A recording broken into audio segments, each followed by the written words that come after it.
We're here today with the Sustainable Operations and Supply Chain Management students. They were tasked to design board games that showcase their learnings from the module. The end result is what you're seeing here behind me.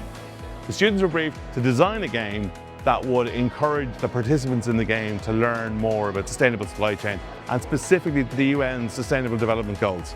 We have about 70 different games being showcased today by all our groups, and everyone's welcome to come and play it, learn a bit more about sustainability and operations and supply chain management and why it's relevant in today's world.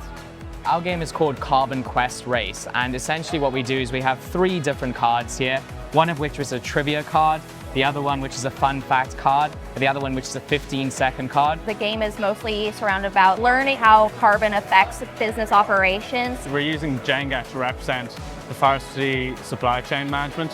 There's 3 strategy decks. You have sustainable, balanced and aggressive. So if you were to choose an aggressive strategy deck, you could have to take 3 blocks out of the Jenga tower, whereas if you're sustainable, you might only have to take out 1 Jenga block. As the game goes on, you're kind of learning that the aggressive doesn't always work and you need to sort of pivot towards a more sustainable approach. Each player represents a fashion retail company. They're facing the decisions if they're supposed to invest in sustainable decisions or they're not, which obviously influences their profit. Sometimes companies also in real life cannot make some sustainable decisions as they don't have the financial ability. So I feel like our game represents really well this concept. One of the joys of doing a degree is you learn to think.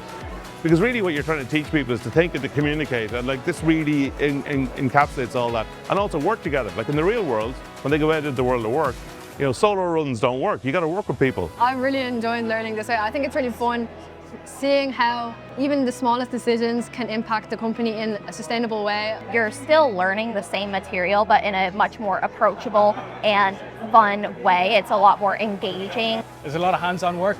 You can see a lot of people made their board games by hand, their icons by hand, and just a lot of creative ideas. There was a lot of trial and error, a lot of learning that we all did throughout the process to make the game what it ended up being. So it was a lot different from what I'm used to, but it was a lot of fun.